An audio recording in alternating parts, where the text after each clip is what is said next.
कीजिए, गंगा जल से निर्मल होइए, गंगा जल से निर्मल होइएगा। तो बंधुओं देखिए, जब गंगा जल से निर्मल होने की बारी आई तो सबसे पहले आज इस कलिकाल में कहते कि मामा का अधिकार है, कन्यादान करने का किसका अधिकार है? मामा का है। और बंधुओं, मामा ने अगर जीवन में भांजी को एक वस्त्र भी नहीं लेके पहना दिया फिर काय का अधिकार है? जब कहता हूं कि जो दो माताओं बराबर प्रेम देता हो वो मामा है। एक माँ नहीं, दो माताओं बराबर प्रेम देता है वो मामा है। और मौसी जो माता जैसी हो वो मौसी है। नाम की मौसी बने से फायदा नहीं है, नाम की मामा बने से फायदा नहीं है। और मैं ये कहता हूं कि भक्तों, जो समझदार इस कथा में जीत राजी, सब लोग समझदार राजी।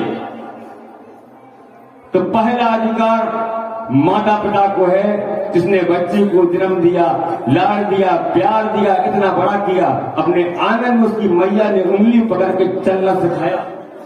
तो पहला अधिकार माता पिता को है अपनी बेटी को दान करने का। दूसरा अधिकार फूफी और फूफा को है। हम प्रेम बाबा ने क्या बोलते महाजात क्या सुनाया। और तीसरा अधिकार है मामा को। और कंस जैसे मामा हो तो जीवन में कौन का अधिकार नहीं है। जिसने जन्म दिया कोई करे अपना काम। यहां कंस ने कहा कि गुरुदेव, कन्यादान तो मेरे को देना है। गर्गाचार्य ने कहा, क्या कहा महाराज? बोले कन्यादान हम देंगे। बोले आप भ्राता हैं, धर्म से बाहर की बात है। बोले धर्म और अधर्म हम नहीं जानते। मैंने बोला ना, मैंने इतना खर्च किया जीवन से अपनी बहन को आगे बढ़ाया, तो कन्यादान दूसरा क्यों देगा? मैं दूंगा। भाई राजा थे, ब्राह्मण मान गए। वो जैसे ही कन्यादान महाराज कंस ने दिया, इसका समय बदल गया। भैया को कभी अपनी बहन को कन्यादान में समर्पित नहीं करना चाहिए। ये हमारा धर्म नहीं कहता, हमारे वेद नहीं कहते। जैसे ही कन्यादान हुआ, इनसे कह दिया, बोले महाराज आप एकांत में रहिए जब तक भावर न डाली जाए। तो विश्वास मानिए, पहली भावर डाली गई, दूसरी भावर डाली गई, तीसरी भावर डाली गई और चौथी भावर पर रुक जाते हैं सब लोग। योग्य ब्राह्मण देवता होते हैं वो चौथी भावर पर रुक जाते। और विश्वास मानिए, चौथी भावर तक की बेटी बाबुल की होती है। ब्राह्मण देवता कहते हैं रुकिए, 4 भावर डाली गई। जो ब्याह में जाती है पता है कैसे। इसमें भी बहुत लंबा रहस्य है, अगर बखान करेंगे तो आज सवेरा हो जाएगा। 5वीं, 6वीं और 7वीं भावर डाली गई।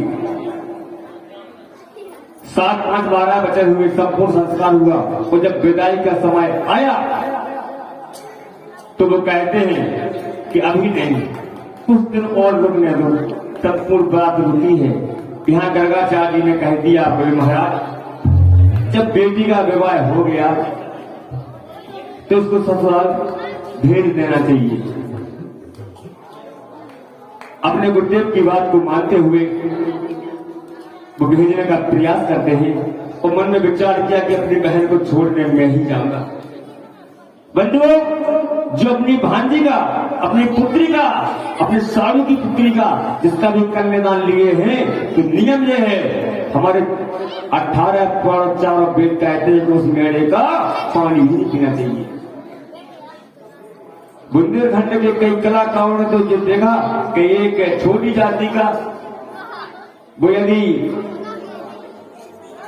हमारे नेपाल से लेके भारत में आता है तो यहाँ पानी नहीं पीता। बोले भैया क्यों? बोले जब न मोरी बहन जान की आंखें नहीं दिखानी, तब न मोखों की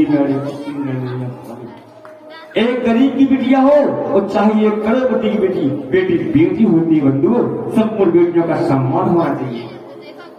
आज अपने बहन को भेजने के लिए महाराज कल जाते हैं, उत्साह के साथ जाते हैं, उमंग के साथ जाते हैं। और जैसे ही रास्ते में पहुंचते हैं तो ब्रह्मा जी के माध्यम से एक वाणी निकलती है। कि महाराज कंस, जो तुम इतने स्नेह से सम्मान से अपनी बहन को भेजने जा रहे हो, इसके गर्भ से जो 8वीं संतान होगी वो तेरे विनाश का कारण होगी बंधु, तेरे विनाश का कारण होगी। उसने ध्यान नहीं दिया। बोले ब्रह्मा जी हैं, चिल्लाते रहते हैं। आगे बढ़ा तो साधु जैसे का आगे बढ़ाया, तुरंत देववाणी ने रोकने का प्रयास किया, फिर भी उसने ध्यान नहीं दिया। और जैसे तीसरा उसने रोकने का प्रयास किया, बोले महाराज कंस,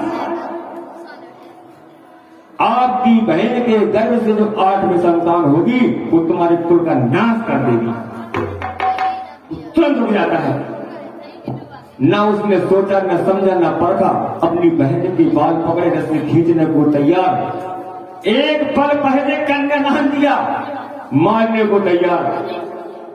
जी उसको पता नहीं था कि हमारी बहन का पति बैठा है, हाथों में मेहंदी लगी हुई है, पांवों में महावर लगा हुआ है, नेत्र में काजल लगा हुआ है, कंकन बना हुआ है। कुमार वसुदेव ने कहा कि महाराज मैं इसका पति बैठा हूं। हर पति का कर्तव्य है कि जब तक पति जिंदा है तो पत्नी के ऊपर किसी प्रकार से कोई आंच ना आना चाहिए, तो पति है। और पत्नियां वो है कि जब तक पति जिंदा है तब तक पर पुरुष की तरफ कुछ भी नहीं डालना चाहिए। यही पतिव्रता धर्म कहता है।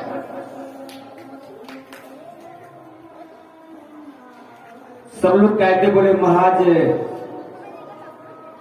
पतिव्रता सब लोग कहते, लेकिन पत्नीव्रता कोई नहीं कहता। तो यही दोनों में पहलू है, इसमें सोचिए, समझिए, चिंतन कीजिए तो पूरा रहस्य इसी में छुपा होता है।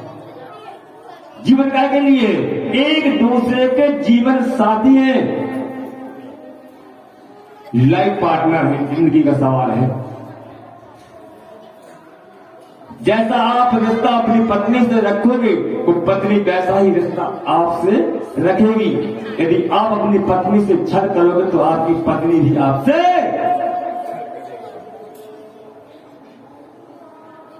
इसलिए मैं बैठा हूं, ये मेरी पत्नी है, बहना आपकी थी, आपने दान कर दिया, तुम्हारा कुछ नहीं लगता है, सीधे हाथ आपने मेरे साथ किए। बोले क्या कुमार फंसते तुम मेरे से लड़ोगे? बोले महाराज लड़ेंगे नहीं, अपनी पत्नी की रक्षा करने के लिए हम प्राणबाजी पर लगा देंगे। बोले भाई 1 मिनट में गले ब्याह हो गए। बोले ब्याह नहीं हो, लेकिन वसुदेव जी वास्तव में सत्यवादी थे। उन्हें कहा, बहनों साहब आपने सुना कि देववाणी कभी असत्य नहीं होती है। अगर तुम्हारा साला मारा जाएगा आपको अच्छा लगेगा? बोले बिल्कुल अच्छा ही लगेगा। तो बोले ना रहेगा बांस ना बजेगी, बांस से गले 17 के घर है, तो उन्होंने अपना मन भल भी करके दान। बोले ना बाबा ये तो मेरे को प्राणों से प्यारी है, लेकिन आपको विश्वास देता हूं। बोले विश्वास? बोले कौन सा विश्वास? कि मैंने जीवन में कभी असत्य नहीं कहा। कुमार वसुदेव कभी असत्य बोले ही नहीं। और हम तो कहते हैं कि 8 ठीक है, जितनी भी संतानें देवकी के गर्भ से अवतरित होंगी हम आपको भेंट कर देंगे। बोले अपने वचन का पालन करना। कुमार वसुदेव ने कह दिया जी भैया, अपनी बहन को छोड़ के वापस आ जाते हैं। वो अपनी पत्नी को लेके अपने घर पहुंचते हैं।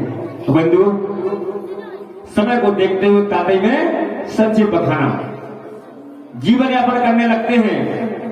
प्रभु की ऐसी कृपा कि 17 रहनियों के तो कोई संतान नहीं हुई अभी। और जो 18वें नंबर की देवकी जी थी, जैसे समय व्यतीत हुआ तो इन्होंने पहले संतान को जन्म दिया। और जब कुमार वसुदेव ने सुना कि देवकी के गर्भ से पहली संतान ने जन्म लिया तो संतान को लिया बंधु, उस संतान को लिया और तुरंत शरीर में लोहू लगा हुआ है, लोहू से शरीर संकुचित है, उसको लेके आए और कुमार वसुदेव जी महाराज कंस को भेंट कर देते हैं। जैसे कंस को भेंट